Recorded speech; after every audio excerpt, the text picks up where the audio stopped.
Next topic हम लोग discuss करेंगे अपने चैप्टर के अंदर प्लैनेट्स को लेकर। आपको पता है कि हमारे सोलर सिस्टम में पूरे के पूरे 8 प्लैनेट हैं, जिसमें सबसे पहला मरकरी है, फिर वेनस, अर्थ, मार्स, जुपिटर, सैटर्न, यूरेनस और नेपच्यून। ये हमारे पास अलग अलग 8 प्लैनेट हैं। तो टॉपिक है आपका इस अभी का टॉपिक है फिलहाल प्लैनेट। इसके बारे में ज़रा स्टार्ट करते हैं और देखते हैं कि इसमें क्या नए बात लिखे गए हैं ताकि हम लोगों को कुछ इसमें नया मिल सके। पहला बात इसमें कहा गया है पहले पॉइंट में कि the word planet comes from the Greek word planetai which means wanderers। समझिए, ये जो प्लैनेट शब्द है ना, ये शब्द कहाँ से लिया गया है? ग्रीक शब्द से लिया गया है। और किस शब्द से लिया गया है? प्लेनेटाई से। और प्लेनेटाई का मतलब होता है वैंडरर। समझिए, एक हमारा ग्रीक शब्द है जिसका नाम क्या है? प्लेनेटाई। ठीक है, और ग्रीक में प्लेनेटाई का मतलब क्या होता है? वैंडरर। वैंडरर का मतलब होता है वो जो कि हमेशा घूमता फिरता रहता है, भटकता रहता है। और इसी से हमारा क्या बन गया शब्द? प्लैनेट। क्या प्लैनेट भी नहीं भटकता रहता है क्या? बिल्कुल भी भटकता है। भटकने का मतलब वो भी यदि सन के चारों तरफ घूम रहा है, इसका मतलब एक तरीके से वो भी तो भटक ही रहा है ना। तो ये जो प्लैनेट है, ये प्लैनेट शब्द कहाँ से लिया गया है? ग्रीक वर्ड प्लेनेटाई से लिया गया है, जिसका मतलब ग्रीक में क्या होता है? वैंडरर। और वैंडरर को हम लोग हिंदी में कहते हैं वो जो कि लगभग घूमता रहता है, भटकता रहता है दिन भर। ठीक है, तो प्लैनेट का मतलब क्या हो गया? वो चीज जो कि क्या करता रहता है? हमेशा घूमता रहता है, भटकता रहता है। लेकिन किसके चारों तरफ घूमता रहता है, भटकता रहता है? सन के चारों तरफ। ठीक है, तो ये हमारा प्लैनेट के अंदर सबसे पहला पॉइंट था। दूसरा, planets do not have their own heat and light. Planets के पास अपना खुद का हीट भी नहीं होता और खुद का उसके पास अपना लाइट भी नहीं होता। लेकिन फिर प्लैनेट चमकता क्यों है? इसलिए चमकता है ताकि क्योंकि सूरज का रोशनी उसके ऊपर पड़ता है। जैसे हमारा अर्थ है, अर्थ का कोई अपना लाइट नहीं है, अर्थ का कोई अपना हीट नहीं है, फिर भी ये अर्थ चमकता क्यों है? हम लोग चीज़ों को क्यों देख पाते हैं? क्योंकि इसके ऊपर सन का रोशनी पड़ रहा होता है। अर्थ के ऊपर भी पड़ रहा है, मार्स, जुपिटर सभी के ऊपर पड़ रहा है, इसीलिए प्लैनेट हमारा चमकता हुआ हमको दिखता है सोलर सिस्टम में। ठीक है, इस बात को भी आप ध्यान में रखेंगे। दो बात यहाँ पे अभी तुरंत आपने समझा है। पहला ये कि जो प्लैनेट शब्द है ये लिया गया है ग्रीक वर्ड प्लेनेटाइज से, जिसका मतलब होता है ग्रीक में वैंडरर। और वैंडरर का मतलब हिंदी में क्या होता है? वो चीज़ जो कि लगभग घूमता रहता है, भटकता रहता है। तो प्लैनेट के लिए भी ये एप्लीकेबल है। तो प्लैनेट का मतलब क्या हो गया? वो चीज़ जो कि लगभग घूमता रहता है, इधर से उधर भटकता रहता है। ठीक है, और क्या प्लैनेट के पास अपना खुद का हीट और लाइट होगा क्या? नहीं होगा। प्लैनेट के पास अपना खुद का हीट और लाइट नहीं होता है। फिर इसको हीट और लाइट देता कौन है? सन देता है। ठीक है, आगे, they are lead by the light of the stars. यानी कि ये जो हमारे प्लैनेट हैं, ये जो चमकते हैं, ये क्यों चमकते हैं? क्योंकि इसके ऊपर सन अपना रोशनी डालता है। ठीक है, वही बात यहाँ पे लिखा गया था कि they are lead by the light of the stars. तो सन भी हमारा क्या हुआ? एक स्टार ही हुआ। तो सन अपना जो रोशनी है वो हर प्लैनेट पर देता है, इसीलिए हमारा हर प्लैनेट भी चमकता है। आगे, देयर आर 8 प्लैनेट्स। क्या? हाँ, बल्ब भी रोशनी देता है, लेकिन आप इसको सन थोड़ी कह सकते हैं। ये तो घरों में रोशनी के लिए है ना, ये तो बहुत छोटा है, बहुत कम हो गया। आगे, there are 8 planets in our solar system in order of the distance from the sun. They are, यानी कि सन के सबसे नज़दीक कौन है? मरकरी। फिर उससे दूर कौन? वेनस। फिर उससे दूर अर्थ, फिर मार्स, जुपिटर, सैटर्न, यूरेनस और नेपच्यून। यानी कि सन के सबसे नज़दीक है मरकरी और सन से सबसे दूर क्या है? नेपच्यून है। ठीक है, याद रखेंगे इस बात को।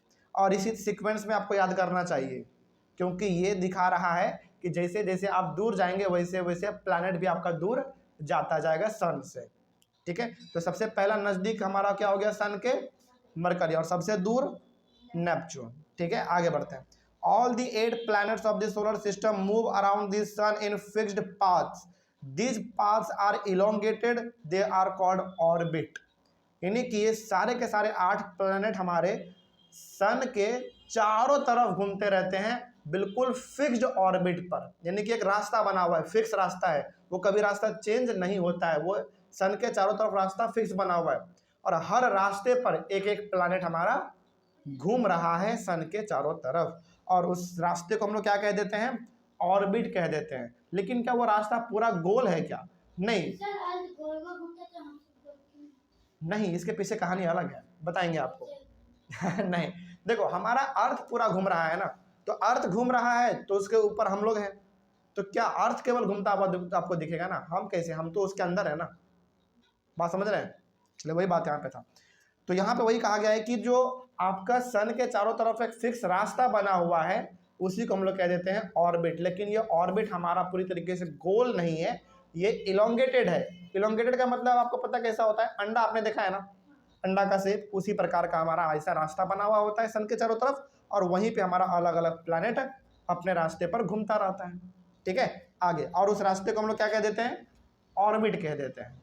ठीक है, तो मार्स का ऑर्बिट अलग है, वेनस का ऑर्बिट अलग है, अर्थ का ऑर्बिट अलग है, यानी कि सबका रास्ता घूमने का अपना अलग अलग है। लेकिन इन सब के बीच में क्या पाया जाएगा, सन पाया जाएगा, इनके बीच में सन होता है। आगे, Mercury is the nearest to the sun, it takes only about 88 days to complete one round along its orbit. Mercury जो है वो सन के सबसे नजदीक है, और सन से नजदीक है इसलिए ये मात्र 88 डेज में पूरा का पूरा एक चक्कर सन का लगा लेता है। ये समझिए, बहुत इंपॉर्टेंट हमने बात कहा आपको।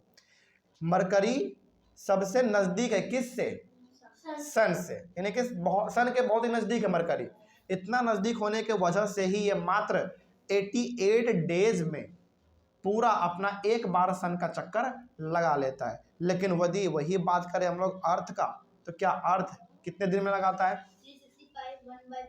365 डेज एंड 1/4 आवर्स, यानी कि लगभग मोटा नहीं, लगभग मोटा मोटी आप कह सकते हैं एक साल, लगभग ऑन एन एवरेज यदि बात किया जाए तो अर्थ को सन के चारों तरफ घूमने में मोटा मोटी एक साल लग जाते हैं। लेकिन वही मरकरी मात्र 88 डेज में कंप्लीट कर देता है। मोटा मोटी कहा जाए तो ज़्यादा नहीं, मात्र 3 महीने के आसपास में ये पूरा अपना चक्कर एक बार लगा देता है, सोचो। ठीक है, आगे, Venus is considered as earth twin because its size and shape are very much similar to that of the अर्थ।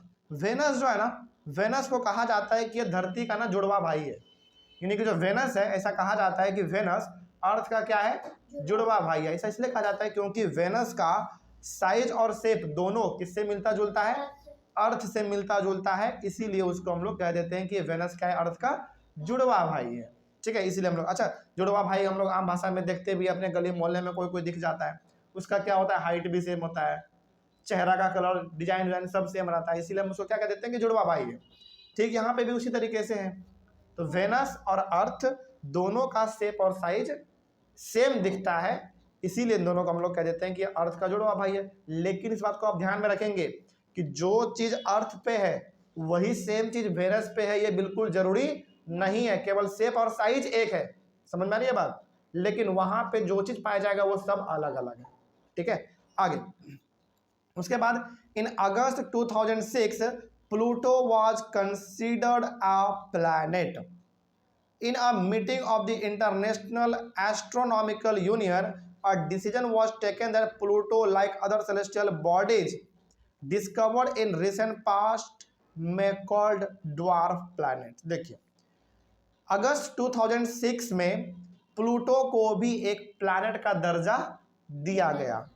उसके पहले हम लोग प्लूटो के बारे में उतना जानते उनते नहीं थे, लेकिन 2006 में, यानी कि 2006, और महीना कौन सा हमारा, अगस्त का, उस समय हम लोगों ने प्लूटो को भी एक प्लैनेट के तरह कंसीडर किया।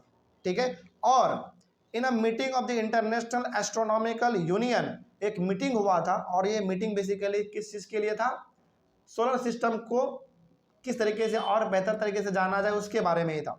और इस मीटिंग का नाम क्या रखा गया था, इंटरनेशनल एस्ट्रोनॉमिकल यूनियन। ठीक है, a decision was taken that Pluto, like other celestial objects discovered in recent past, में कॉल्ड ड्वार्फ प्लैनेट।